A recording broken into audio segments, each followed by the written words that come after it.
কে আমাদের এত বড় সর্বনাশ করলো আমি তো কিছুই বুঝতে পারছি না। সব আশা ভরসা এক নিমেষেই শেষ হয়ে গেল। তাহলে কি আমাদের আর গরম ভাত খাওয়া হবে না বাবা? আমরা কি আবারও পান্তা ভাত খেতেই থাকবো? আবারও মানুষের কাছে চেয়ে তারপর পান্তা ভাত খাবো? এখন আমি কি করব গিন্নি? মায়ের এই কথার জবাব আমি কিভাবে দেব? আমি যে কিছুই বুঝতে পারছি না কি দিয়ে কি হয়ে গেল। কারা এমনটা করলো আমাদের সাথে? আমরা তো কখনো কারোর ক্ষতি করিনি। উপরওয়ালা কি দোষ ছিল আমাদের বলো? আমি তো কিছুই বুঝতে পারছি না।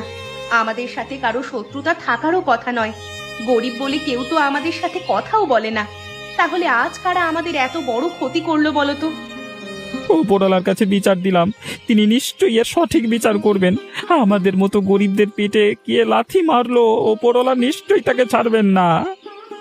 একদিন সে আমাদের চেয়েও খারাপ পরিস্থিতির মধ্যে পড়বে। থাক মা বাবা, তোমরা মন খারাপ করো না।